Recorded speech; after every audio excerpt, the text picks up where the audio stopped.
الله نحمده ونستعينه ونستغفر ونعوذ بالله من شرور أنفسنا ومن سيئات أعمالنا من يهده الله فلا مضل له ومن يضلل فلا هادي له وأشهد أن لا إله إلا الله وحده لا شريك له وأشهد أن محمدا عبده ورسوله. Alhamdulillah, today we are doing Arabic again. Hold on, do I have something to erase this?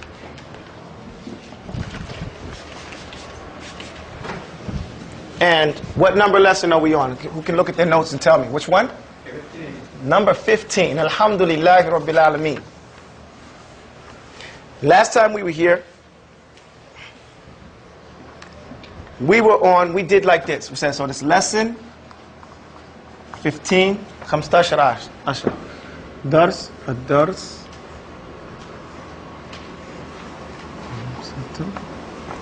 10.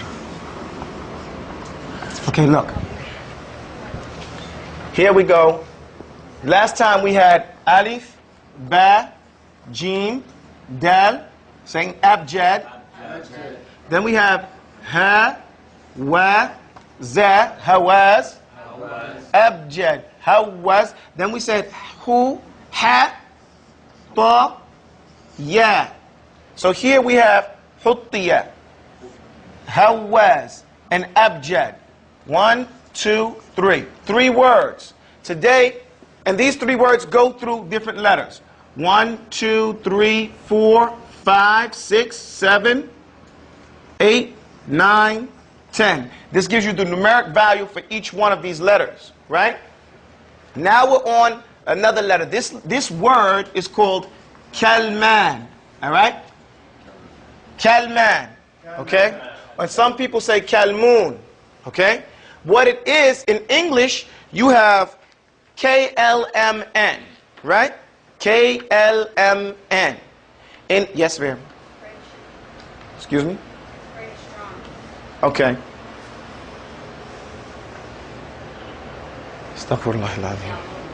Okay, in English you have KLMN. In Arabic you have the same construction. Kaf, lam, mim, noon. Everybody say that. Kaf, lam, mim, noon. And hold the meme together. Say kaf, lam, mim, noon. The same thing in English. KLMN. And the same construction holds true in Hebrew also and in Russian. You know, in the Latin languages. It comes the same way. So this represents for us the letter kaf. Say it. Kaf, Lam. lam, Mim. mim, And noon. and noon. Okay? Kaf, lam, mim, noon. And that's what we're going to go through today. We're going to go through kaf. Okay? Yes, ma'am. Can you write number 9 so I can write it properly? Yes, ma'am. Sorry, I'm writing sloppily. That's ta. Can you see that? Can you write it again? No, it's not. Right. Like this. It goes this way. This is a 2-stroke letter. One of the things we said we're going to go over is letters have certain amount of strokes. I'll go over each one. Could you get me the rag to wipe this off? This is alif. Alif is 1 stroke down. How many strokes? 1 stroke. 1 stroke down. If you're writing on paper, this is the room that you're going to need. Okay? 1 stroke down. Then, ba is on the line. It's 1 stroke here, and then you put the dot. It goes in this direction. 1 stroke, the pen doesn't come up, then you put the dot. Everybody follow me? Jim. It comes from this direction, going across, then it curves without lifting up the pen. So 1 this way, you don't lift the pen, you go exactly back and make a circle. It should almost come back to the same spot. It can go a little further, but it shouldn't go that much further. And it can go a little short, but it shouldn't go too short. Okay? And then you put the dot in between the head. This part over here is considered the head. And the top half. You don't put it in the bottom. Put it in the top half. That's jim. Okay? And you see how the jim is on the second part of the bottom part of the first line and the top part of the underlining line. Abjad, del. Del it comes again on the second part of the line. One stroke. It looks like a nose. It curves, you see, in a direction, and then it's rounded. It's not sharp. Some people do that. It's curved. Okay? And again, the mouth should not, this is the mouth of the letter right here. They should not be equal. It should be slightly back some. Do you understand that? This is a subtlety. You can see a del like this. That's incorrect, though. It's more that it should be back slightly. You see? And if you write it and you curve it down some, there's nothing wrong with that. There's nothing wrong with that. Okay? So abjad, let me go to Helwaz. Ha, if I say it, you say it. Ha. Watch ha, because this ha is written a few ways. Today I'm going to teach you just one way of writing ha. Look, you start down, you go up, you make a circle, it does not touch the line, then you go back in the circle. Do you see that? Yeah. That's very easy. If you walk fast, you just go like this. That's ha. Everybody say ha. Ha. Starts off here, curves up, goes around. Once it goes back in itself. That's the thing most people don't get. And then you make a smaller circle and you go over the line. This tail, everybody say, call this the tail. Every letter, there are two types of letters. There are stubborn letters and then the letters that have a tail. Okay? Stubborn letters don't attach to a letter in front of them. Alif would be considered a stubborn letter. Del would be considered a stubborn letter because it stops. It doesn't go forward. You can attach to it, but it won't attach to anything else. So that's why we call those stubborn letters. Everything else has a tail. Everything else has a tail. And so that tail is then taken until you can go to another letter. You understand that? Okay, ha. Now wow. See, if I was going to go right here, I would just make the wow just like that. Let me go over here and show it by itself. Start off at the bottom of the line, not necessarily touching it. Make a circle and come down at an angle. Okay? Comes down at an angle. That is wow. Be careful that you don't come back up on yourself, because that looks like a cough. Be careful. If you want it to be wow, cut it off here on the bottom line. That's wow. Does that make sense? And zay. Zay, does I need to make space here? Zay, if you're starting out, do this. Just make a line. An angled line. Did you see that? And then put it down. Let me show you again. If you're starting off, just go like that and put a dot on it. After you learn how to do it, you'll go back to doing this. Okay? It's an angle. What people get in problem is they make the angle too straight, or they make it too curved or too long. What you have to remember, this is how you do it properly. We'll go over here now. It's a slight curve. Slight curve, and then you put the dot. The dot has to go. The nukta. These are called diacritical marks. What are these called? Diacritical marks. Diacritical marks, the definition of a diacritical mark is any mark that you put on a letter to distinguish it from another letter. Otherwise, you would not be able to tell the difference between the two. For example, if I write these two letters right here and they don't have any diacritical marks, you can't tell if this is Zay or Ra. But if I put a diacritical mark, then you know automatically that this one is Ra and this one is Zay. Or if I go like this, you don't know what that is. But if I put two diacritical marks on top, you know it's Ta. If I put three, you know it's Tha. If I put one, you know it's Noon. Even though it's off base, it should be in the middle. Or if I put one on the bottom, you know it's Ba. All that changes just with the diacritical marks. So they're very important, and you need to respect them and their placement. Their placement is very important. So that's what we're going to do. Ha now. Ha. Is this too crowded? Should I erase the whole thing? Okay, let me erase the whole board and then put this other letters up for you. Is this helping you? Okay. And I'm sorry that this stuff sprays.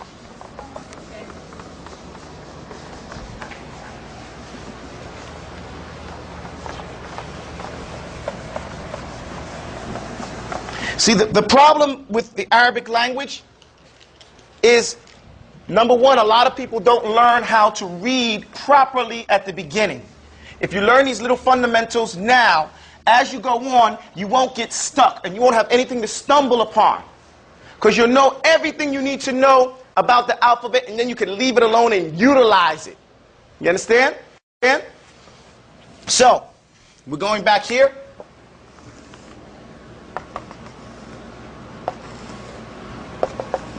We're in ha, right? Everybody say ha. Now, ha, it starts at the middle of the line again, comes down. You see that? You can do it even lower as a new pen. But it should not, no matter where I put it, it should not go past the middle part, and it should not go past the middle part on the secondary line. Does that make sense? Ha. Ta. Ta starts on the line. Do you see that? Looks like a little bunny rabbit ears. You can angle it, you can put it on the line. You should practice it like that. Did you see that? Because this is the tail that it's coming from. And then placing the stick is right there, or you can place it a little forward, up, like that. It's better to try to place it where I originally put it. Like that. Okay? Does that make sense? Show you one. Just like that. Does that make You have to attach yourself or no? Okay, right here it's not actually attached, right? Don't try not to attach it. Try to attach it ever so slightly, but if it's not attached, it means it's attached. Okay? That's just something that, because you're writing. Just like when you write script, you sometimes make something and it doesn't go there. Is that clear? Does everybody else understand that? Yeah. Yeah is written like this. That's if you put it on the line and let's say you're going to put a hamza on it or something like that. If not, ya is written just like ba and ta and tha. It's just like this. That's at the beginning of a word. And you put two dots under it, like that. And this means this tail, this is the tail for ya now. What am I going to do with this tail? Connect it to the next letter. Let's say it's a ta. Then I go like that. Okay? So that's how it goes. So this is the ya. What I can do sometimes is watch. Watch this, guys. If I make a ya at the beginning of a word, I can do this. You see what I did? This right here means this. Let me do that again. Watch. Now watch. You see how I did that? This means this is equal to two dots. Yes, ma'am.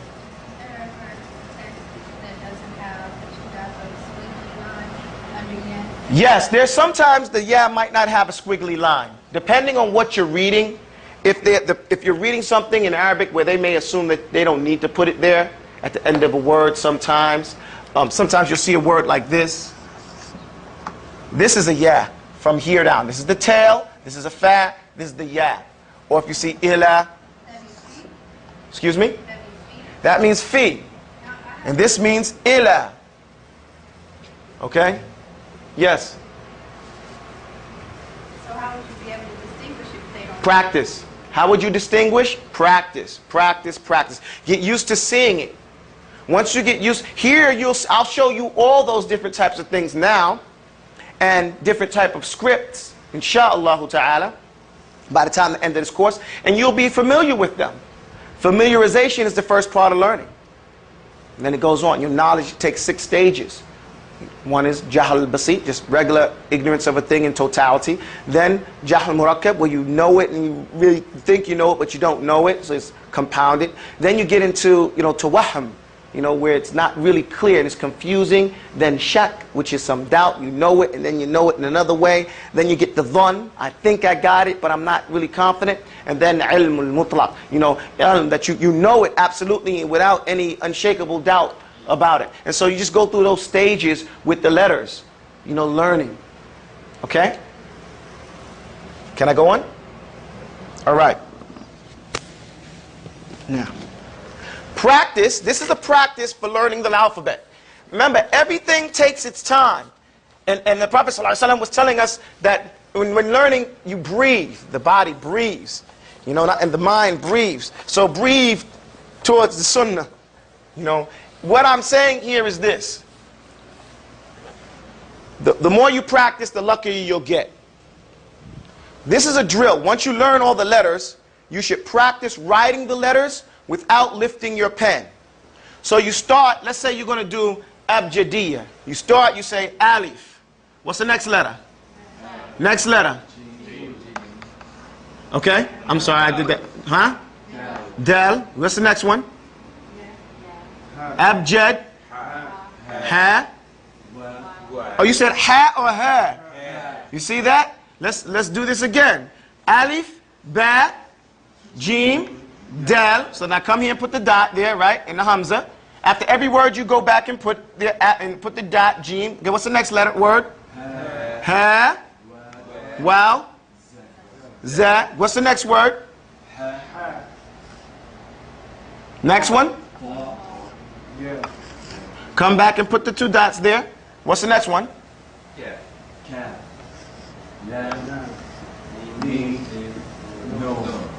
Okay. Abjad, hawaz, huttiya kaliman, sa'fas. Then you do that one. Sa'fas. Put the dot there. Then come back. Fakhid.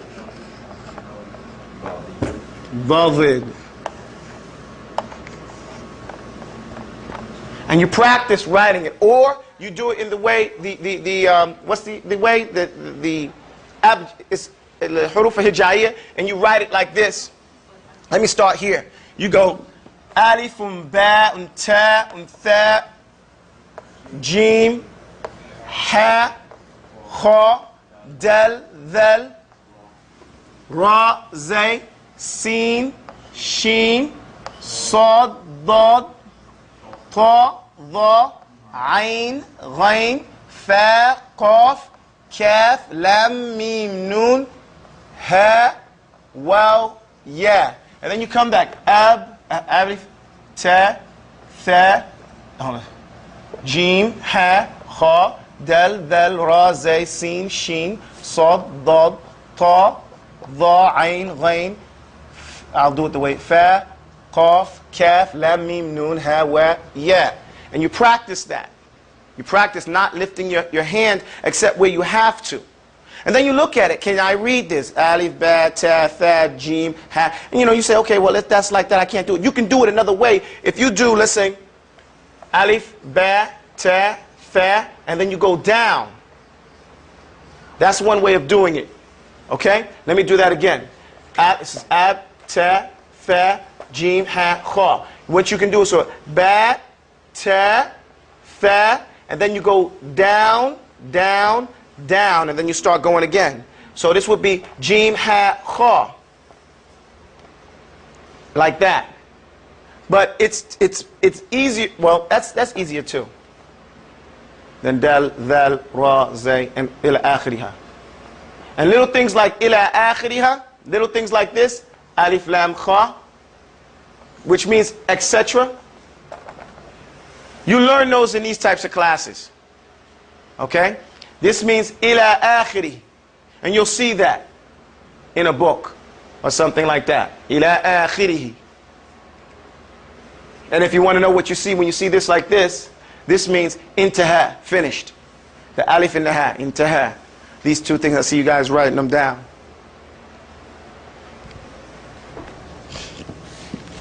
Now I'm going back to the lesson at hand. Tell me when I can do it. It all just takes practice, okay?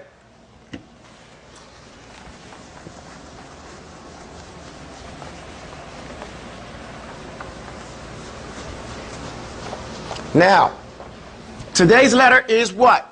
Kaf. Everybody say kaf. Kaf. And like I said, if you just take your time, learn one letter at a time, and actually learn it. You guys have to memorize. Memorize this stuff like it's a nursery rhyme, and it'll become very, very easy for you in the future. If you don't, you'll get confused. If you don't memorize, you will be confused. Because then you won't know exactly what it is. You'll have an idea, but you mixed it up. So, this letter goes like this. Kaf. Everybody say kaf. We're familiar with this sound, and you'll find out right now. It starts off, it says kafun, the crazy, crazy, clacking clacking, sound sound, that gets that gets caught up caught up in my mouth. in my mouth. Just raise Just raise the tongue, the tongue, the middle back. the middle back, Louder, please. the middle back, Then pull away. then pull away Thank you. To hear to hear it crack. it crack. Okay, we'll stop right here for a moment. This is how you pronounce, this is just how the movements that you're going to go through to pronounce the letter calf. Everybody say calf. Now, be conscious now. It says calfoon, that crazy clacking sound. Automatically it's telling us that it's a clacking sound. Everybody say clack. Clack. Okay, now that gets caught up in my mouth. So it's telling us the calf is up here. It's on the roof, in the middle of your mouth, okay? And that tongue, it says, just raise the tongue, the middle back. Now, that tongue he's talking about is a crosswise, the middle back, not way in the back, because if you say that, then you'll be saying off. Everybody say off. Now say cat. Cat. See that word cat? Now, you raise your tongue, the middle back, raise it up. And the fat middle part of your mouth, wet, is going to be stuck to the roof, okay, of your mouth. Then pull away to hear it crack. Now go like this. You see what happens? You put your tongue up there, and as you pull it down, you hear the cat sound. You hear that? As you pull it down, that is the sound of calf. It's not from like the ta, say it. See, the t is hitting right there, right across there. Or il is being held against the softly placed. Here, the tongue, this is the roof of your mouth. The tongue is going up. You see how I'm raising the middle of the tongue up? Not the front part. The middle of the tongue is going up right there, touching the roof, and then it's pulling away. As it pulls away, it hears that cracking sound. Say, ick. Now just put it up there and pull it down. You hear that in the middle of your mouth? So now that's the original. It doesn't have any much sound because you have to blow air to make it. Now say ick. Now don't do it in the back. Do it in the middle of your mouth, closer to the front of your teeth. Well, when I say closer towards the opening. Say ick. Because if you do it back, on the back part of the tongue, that's not going to really help you out. Okay? Say ick. Okay, now we're going to do some words. He goes on. He says, with ikhfa, ikhfa. With ikhfa, as its tajweed rule, and 20 as its numer rule,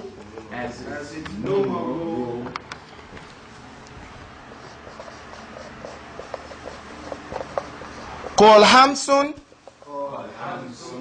فتح نستفال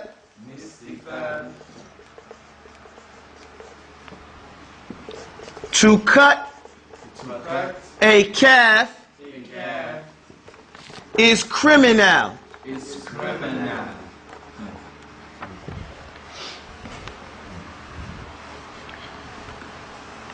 Now stop right here and I'm explaining some things right here.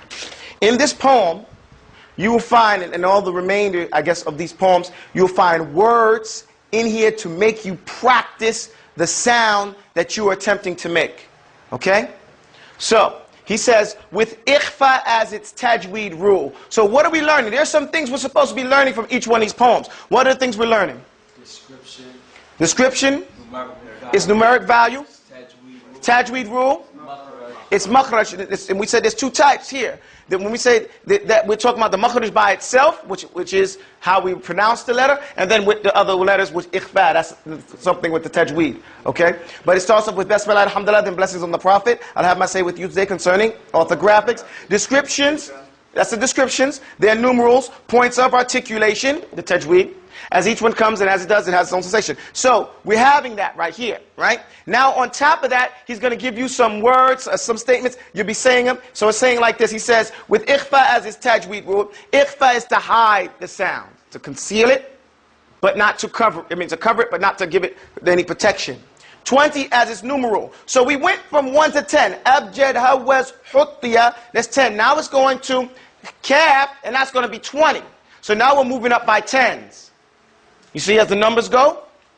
You understand that? At the end of it, it's going to be 1,000. You'll be able to look at, when you see at the end of these different books, the letters, and they mean this is, and you'll be able to figure it out for yourself what it is. Okay? So, let me erase this. Can I erase the top part? Is it better? I don't know. Okay.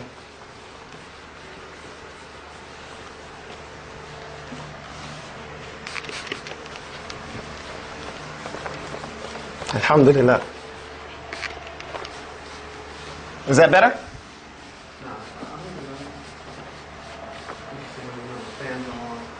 Nah, mashallah. So then it says here,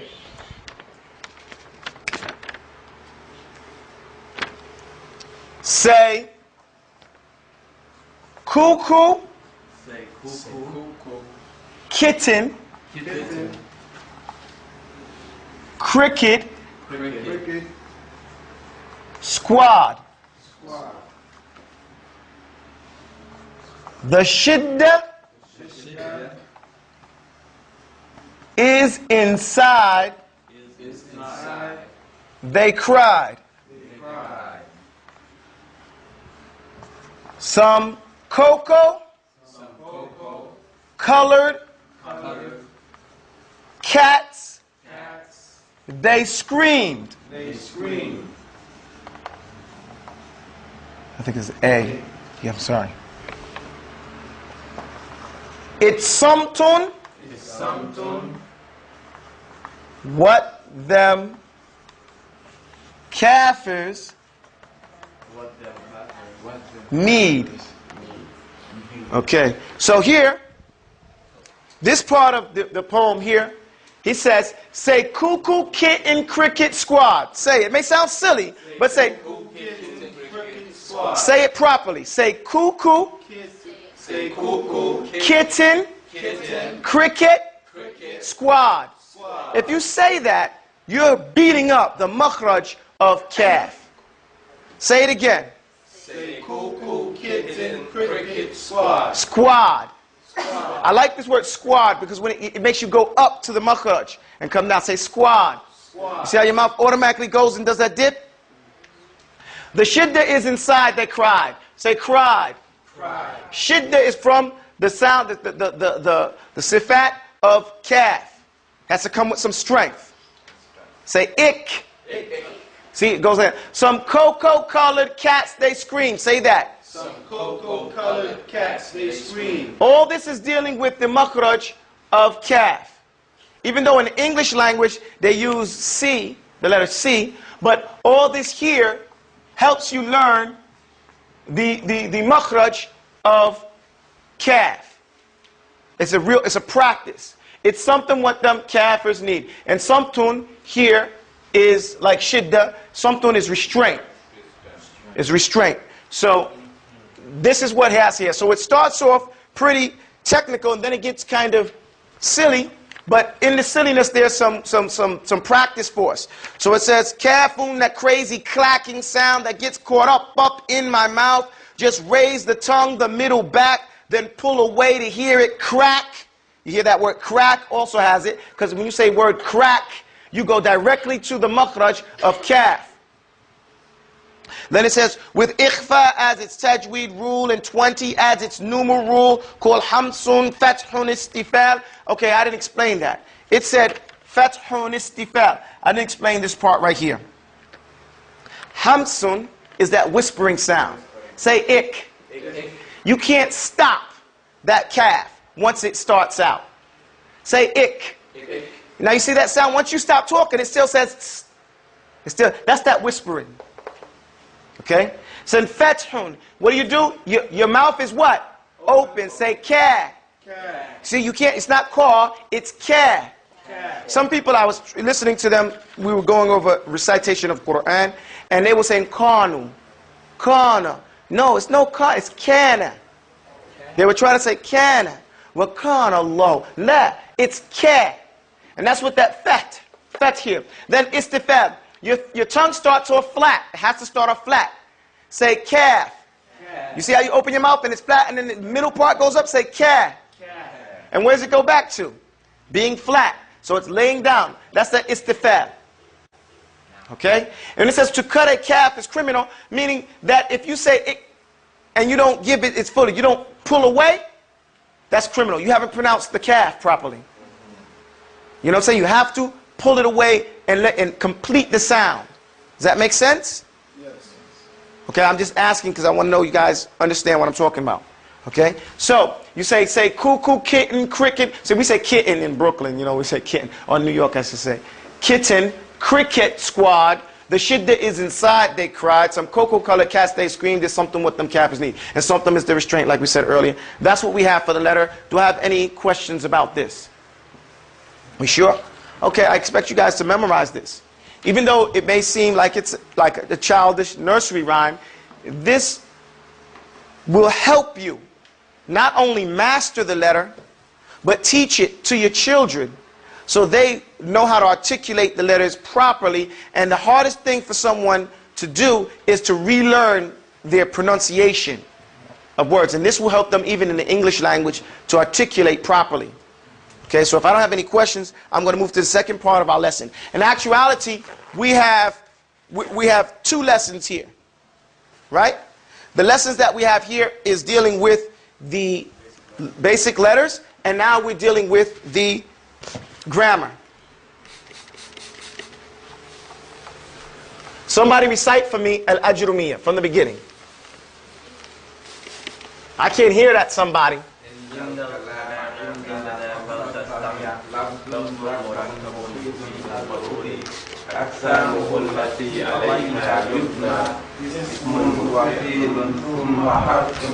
Okay, listen up, guys. You guys have to recite it clear. Okay? You have to recite it clear. Start off with the Basmalah first, so you can get the barakah, and then recite it loud. You can look at your paper.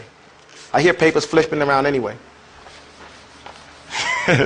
Bismillah, alhamdulillah, then blessing on the Prophet. No. You're on the wrong. No, I said say the Basmalah before you start reciting Al-Ajrumiyya.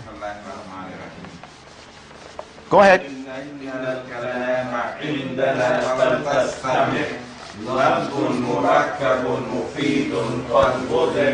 أقسامه التي عليها يبنى اسم وفعل ثم حرف معنى فالاسم بالخفض وبالتنوين أو الدخول أو يعرف ضعف ما كفوا وبظروف الخفض وهي من إلى وعن وفي ورب وبا وعلى والكاف واللام وأن وتا واو وتا ومنذ ولعل حتى فالفيل بالسين سوف وبه فاعلم وتعني ميل ورد والحرف يعرف بألا يقبل الاسم ولا فيل دليل.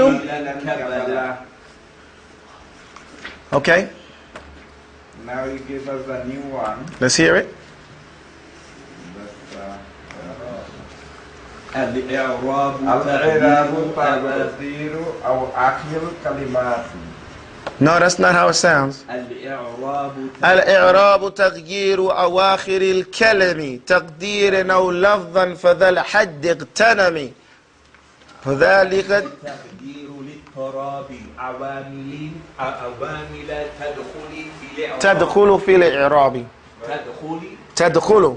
تدخل في الإعراب أقسامه أربعة تؤم. رفع ونصب ثم خفض جزم فالأولان دون ريب وقعا فالاسم والفعل المضارع معا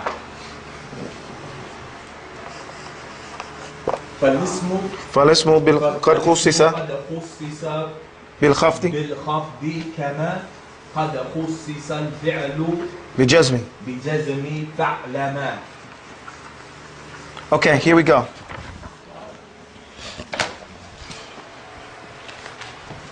Alhamdulillah, wassalatu wassalam ala rasulillah. I lost my pen top.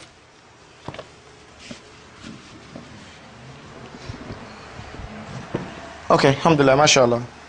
Anyway, it goes like this. Dammun wawun alifun wa nun alamatu raf'i biha takun farfa' bidammin mufrad al-asma'i كجاء زيد صاحب العلاء وارفع به جمع مكسرة وما جمع من مؤنث فسلم.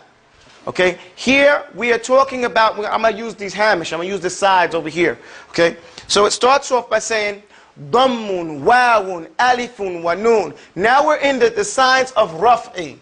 And this, once we get here, once we start moving through the grammar of Arabic, you have to know how to read.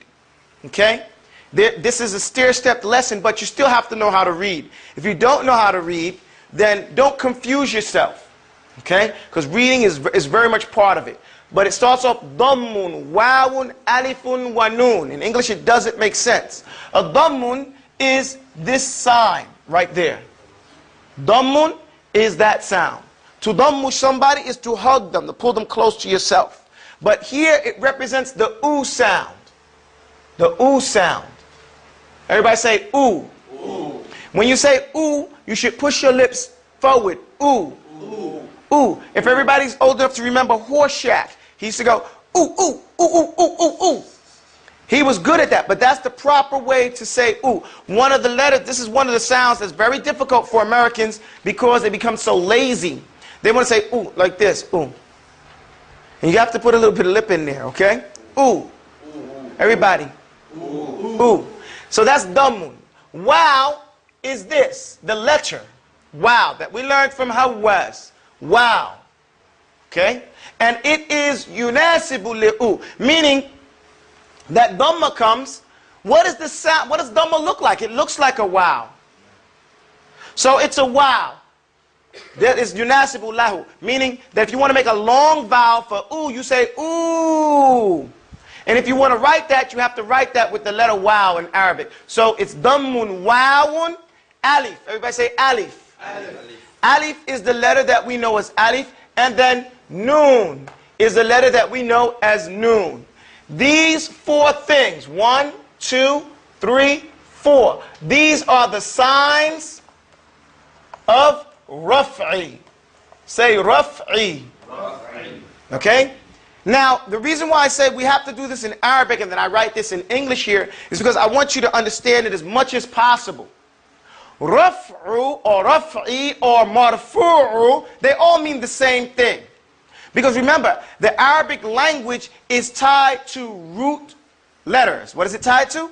Root letters. So the understanding of the word is going to be in the root. The root of this is Rafa'a. Everybody say Rafa'a. Which is to be raised up. Diddul is something asfal, فَإِرْتِفَاعُهَا is to be raised up. Here it represents in the Arabic grammar a word that is, I don't want to say the active sense, but that's how the grammarians say it, but we're not trying to learn English grammar. What it means is that this is the way, at least in the first sign, always a word, if it's going to be announced, it's going to be in the Dhamma. What's the asl for it? Dhamma. It's going to be Dhamma. If you write a word, it should have a Dhamma on it. If it doesn't, there should be a reason why. There's not should be. There is a reason why it's not. If it's not Dhamma, then these are the representatives of Dhamma. Waw, Alif, and Noon. These are the representatives of Dhamma. And Dhamma is a representative of Raf'i or Marfu'u. Say that? You understand that? Now let me explain marfu'u. Say marfu'u. I'm sorry, I wrote that wrong.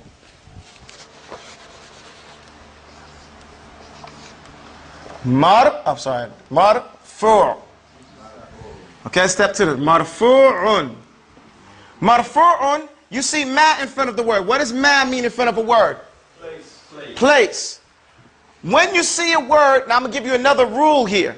When you see a word on the scale of maf'ul, say this, maf'ulun. This scale, I'm writing this on purpose so you can try to follow it. Maf'ulun. Did we learn already that the fa of the letter, the ain of the letter, and the lam of the letter, this is how the Arabs look at a word? They look at the word and they say fa'ala. The first root is going to be the fa of the letter. The second root is going to be the ain of the letter. And the third root is going to be the lam of the letter. Do you guys understand that concept? Yes. Are you sure? Yes. So, what is the fa of maf'ul? This is the fa. Where is the ain of the letter? The ru, right? And the lam. So what's left is the waw and the alif, right? I mean, waw and the meme, right? When a word is in a position called maf'ul, that means it is the object. Yes? Sure. That means the object. Here, marfu' means that this word, whatever that word is the object of raf'i. It is in the style or the type raf'un. Okay? Or we'll call it marfu'un. We together, it's just a terminology. That's all I want you to understand. Okay? So, that being the case, let's go on. And you know that the fa, the ain, and the lam of the word. See, again, just to talk to you guys just briefly, the way this knowledge is supposed to go is like this. Because some people may not be ready for this class. You shouldn't come to grammar till you memorize some Quran. That's the minhaj. That's the way to it. Why? Because through memorizing Quran, you get your tongue accustomed to reciting. And not only that, you learn some vocabulary. Grammar is no good if you don't understand the word. So you need a vocabulary. Where do you get this vocabulary from? From these books, these Arab books written in a secular fashion, or some slidden little bit of Islam in there? No. You have the best book. We say, Astaq al-Hadith, Kitabullah. The best speech, the most truthful speech is the book of Allah. So that's the book that you should read to accommodate, to get your tongue used to reciting Arabic, and also that you can learn some vocabulary words from there. That's not your total purpose. Your initial purpose should be so you can read the words of Allah subhanahu and get the barakah from it. So, this waw represents, the dhamma, it represents the sign of rafi, and these waw alif noon. I say, you can remember all of this if you write this word down. You write diwan. Everybody say it. Diwan. Say it louder. The dots represent dhamma. The waw and alif noon represent themselves. If you remember diwan, you will never forget the signs of raf'i. So if I ask you, what are the signs of raf'i in one word, what do you say? Diwan. You say diwan. You say it's the diwan. That doesn't mean anything, except for it lets you know these are the signs of raf'i. Are we together? Yes. Okay, now the next concept that you have to understand is that these, you just can't put any one of these on any word you want to and say, that represents raf'i. No, it's not like that. What you have to understand is that dhamma is used for some particular cases. You put a dhamma at the end of a word to represent that that word is in the raf'i status. Okay? And the raf'u status is the asl status. It doesn't have to have a reason to be raf'i. It's always raf'i unless something has happened, right? It's always, it don't need a reason, right? If you write a word, you write it in the raf'u status unless you have a reason not to. Unless you have a reason not to. We together? Yeah. Okay, so now let's look at the words that take and the styles of words. Because remember, when we are studying the Arabic language, we are learning that the Arabic can be broken down into many different styles, right? There are different types of words. You learned that there was an ismun, a fi'lun, and a harfun. Now you're going to learn that in between the ismun and the fi'lun, there are different ways of dealing with them. The harfun is set to the side. Why do we set the harf to the side? Because the harfun does not change. The harfun is not like the ismun or the fi'lun. The harfun, its ends remain and stay the same. They do not change. It's min, ila, an, wa fi, wa rubba, wal ba, wa ala. And it's always going to be that way. It's not going to be minun, wa minan, wa minin. It's not going to be anything like that. It's always going to be min. It's always going to be ila, ila akhirihi. Okay? It's always going to be that way. It's always going to be haythu. It's not going to be min haythi. It's going to be min haythu. Okay? That's how we deal with harf. Its ends remain and stay the same. Say it again. Its ends remain and stay the same. These are rules I'm trying to tell you. With a harfun, its ends remain and stay the same. They do not change. Okay? Now with the ismun and the fi'lun, their ends do change. Okay? So now let's look at the ones that deal with dhamma. And dhamma is right there, right? Signs of Rafi. So the Sheikh says, ضم واو علم ألف ونون علامات رفع بها تكون. Said the signs of Rafi, they are biha takun. They are. Okay? These are the signs of Rafi.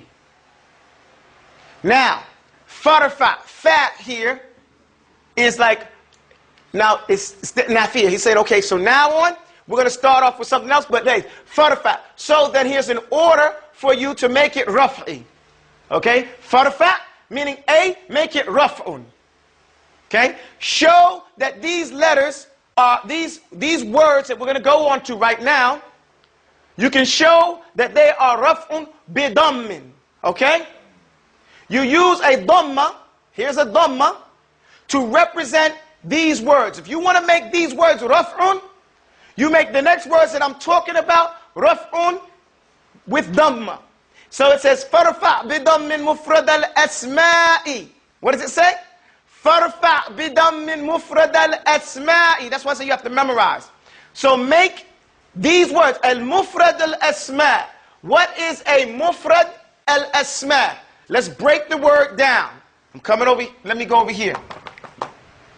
This is the word, mufrad, and the other word is al-asma'. Mufrad, mu in front of a word means what? One who has the quality of What? the rest of the word. Right, one who has the qualities of the rest of it. The beautiful thing about Arabic, it gives life to inanimate, right?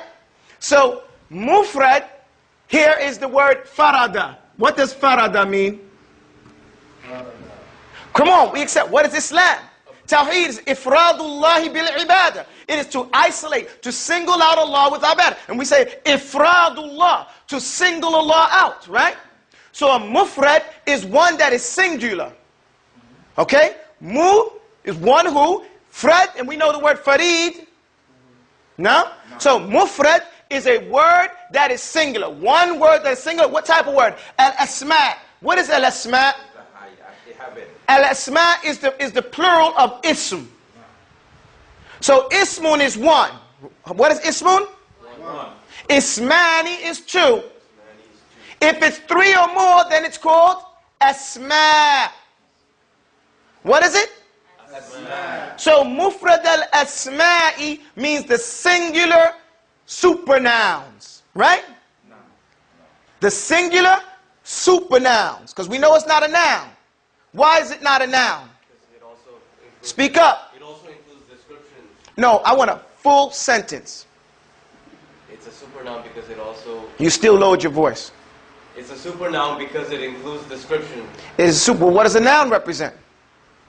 Well, in English, It's called supernoun because it represents person, place, things, and it also gives descriptions. So, a supernoun is the Arabic word that represents person, place, thing, and description. So the singular words that describe person, place, thing, and description that are singular, then we make them dhamma if we want to make their raf'in. Let me give you an example. You want an example? Yeah. The poem is so nice to you, it gives you an example. It says ka. Ka means like or mithlu. Ka ja'a zaydun. Let me show you. Ka ja'a zaydun sahibul ala'i. Okay? So let's break it down. Like ja'a. Say ja'a. Ja'a is a fi'lun madi. It's a past tense fi'lun. Okay? It's a fi'lun madi. A past tense action word, right?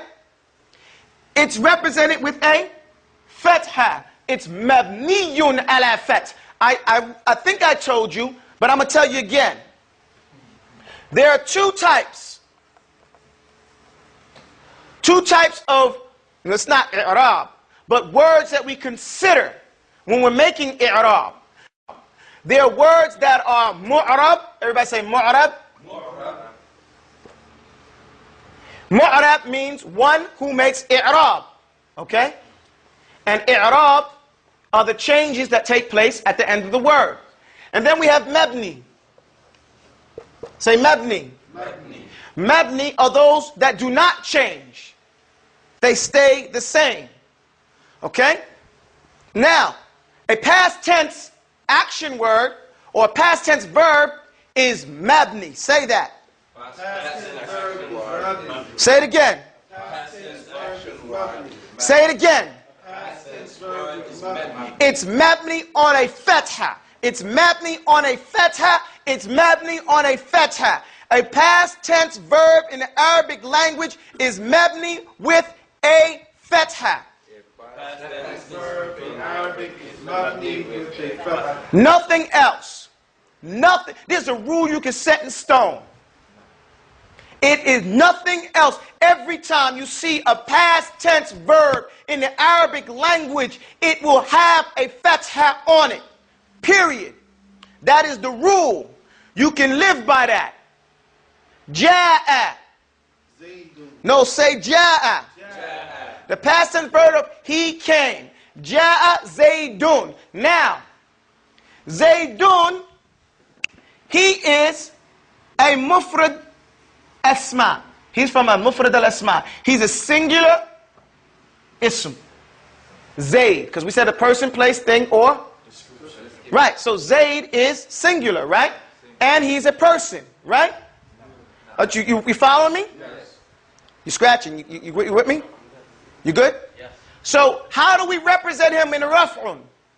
Bidhamma. Now let's stop. I didn't just put dhamma there. What did I put? I put, come on, don't whisper at me. I put dhamma. Why did I put two dhammas there? You guys should know. Go back to your first lesson. That's why we memorized. فالاسم بالخفض وبالتنوين أو al. So it's either tanween or al. Right? It's either tanween or al. So here, is there al? No. So then it has to be Tanween. You understand how can you memorize? No. فالاسم بالخفض وبالتنوين أو دخول al. Al yu'raf. So there's no al here, so it has to be tanween. You understand me? No. So this tanween, we would make the i'rab of this. We would say جاء فعل ماضي مبني على فتحة. And it's ظهورها بفتحة واضحة على آخرها. Then you say زيد. زيد, he is the fa'il. مرفوع. We said مرفوع, right? He is the one who did the action. In Arabic, the actor always comes after the action. Say it again. In Arabic, the actor always comes after the action. And that act always comes after the act. It will show up in different ways. I will show you. So, Ja'a Zaydun sahibul ala'i. So, Ja'a Zayd, Zayd came. The Dhamma represents that he's marfu'u, and he's the actor, and that is the sign of it on the end of it right there. Sahibu is again not. It's a description of Zayd. What is Zayd? Zayd is a companion. Ala'i, he's a great companion, a high and noble companion. So that's why he is sahibul ala'i. So sahib is a description. Okay? It's not a person, it's not a place, it's not a thing, but rather it's a description. It's a description of what? Zayd. So it has to match Zayd. Okay? The description has to match the thing described. Zayd is marfu'un bid-dhamma. So sahib has to be marfu'un bid-dhamma. Okay? Does that make sense? Now, it's not dhammatan like that because it's mudaf alayh, meaning it's connected. So what we call a prepositional clause. In English, they call prepositional. But if we say it real in English, preposition, they has the ownership. You know, he is a great companion. And so the alif lam goes to the next word. And that comes with a kasr. I'll explain that later. But right now, just know that sahib is with a dhamma because it's describing Zayd. Did I go too fast? Okay, now let's go down here. Then it says wa. Wa means and. And do the same thing that you heard this before. It says warfa bihi. The ha here is called ha al-kinaya. What's it called? Ha al-kinaya. And if I'm going too fast, let me know, okay? Ha al-kinaya describes the last thing, akhir madhkur. So warfa bihi. Warfa bi what? Bi dhammin. Since we're talking about dhamma, as the rule, it said farfa bidammin. Then it says wa, and also do the same thing. Warfa bihi bi what? Bidamma. Okay? Warfa bihi al-jam' al-mukassara wa ma jumi'a min mu'annathin fasalama. Okay, so it says warfa with the dhamma, make raf'un with the dhamma, jam'u mukassir. What is a jam'u mukassir? Does anybody know? You shouldn't know, but I'll tell you. Jam'u mukassir, it literally means a plural that is broken. A broken plural. Say that. A broken plural.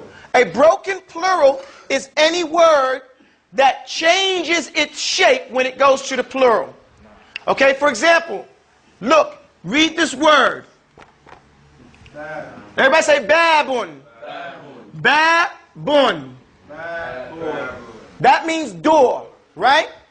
How do we say abwab? I'm not How do we say doors, Imam? Abwab. So we say, look at what I did. Abwabun. Okay? You see that? All right, well, I could do that this way too. You see? So now this is the plural of bab. Bab is one. Abwab is three or more. Now this is called a broken plural. You know why? Because the shape changes.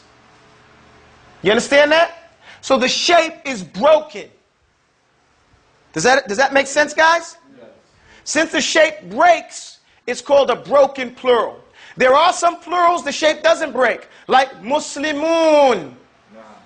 It's Muslim and then Muslimun. Or Muslima wa Muslimat. So these are called healthy, salim. But this one is broken. And because it's broken, we call it jam'u mukassar. What is mu in front of a word? And what is kasara? Broken. Kasara. So it's one that is broken. And what is jam'u? Right, we say salatul jum'ah. Or jama'ah.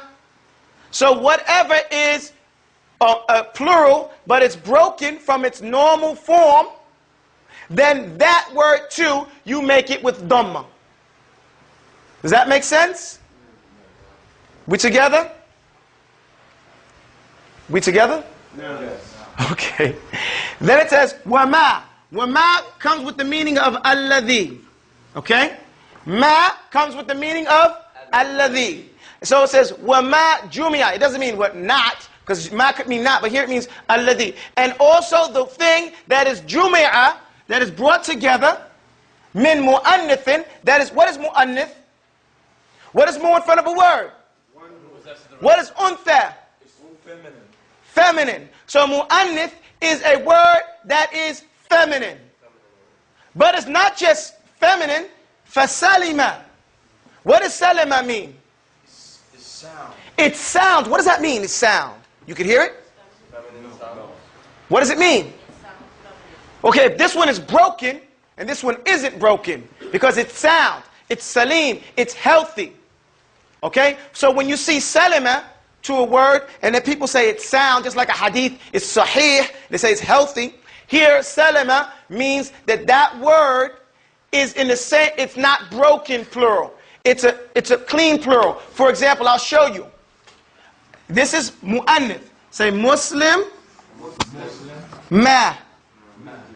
Muslimatun.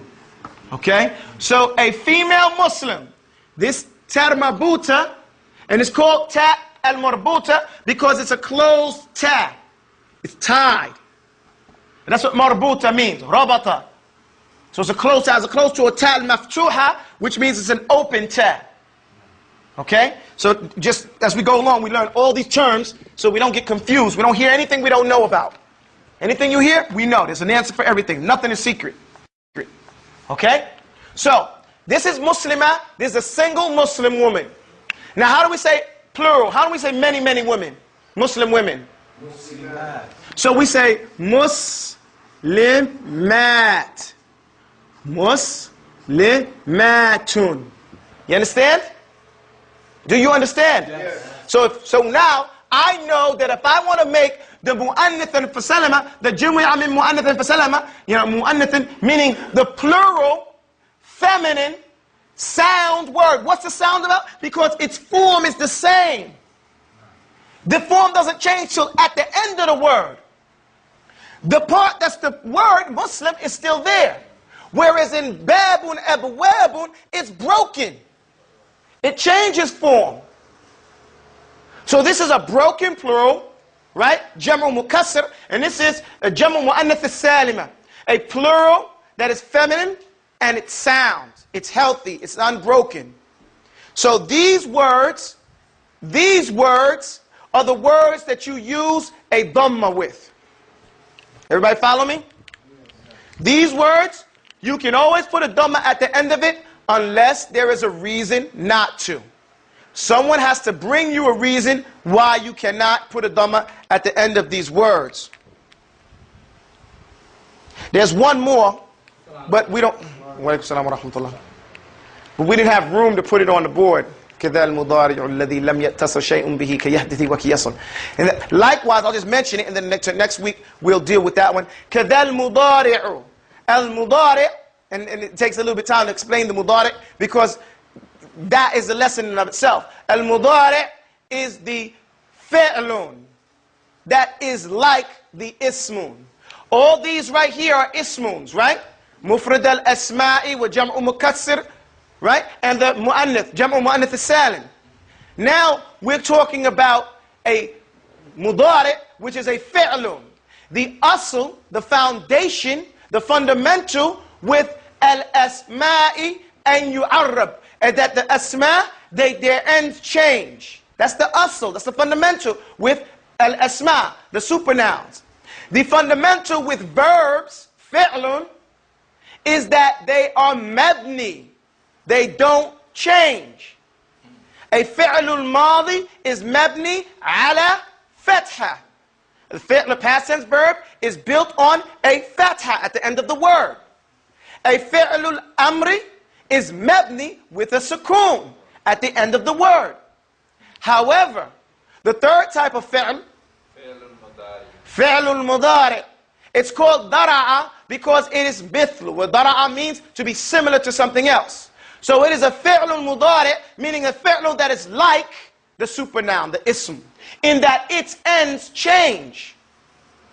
So it says كَذَا الْمُضَارِعُ الَّذِي لَمْ يَتَّصِلْ. So likewise, make a raf'un, make a dhamma at the end of a fi'lun mudari', and that is literally the present tense verb. The verb that is in the now going into the future. And we learn it by the word nati. Nun, hamza, ta, and ya.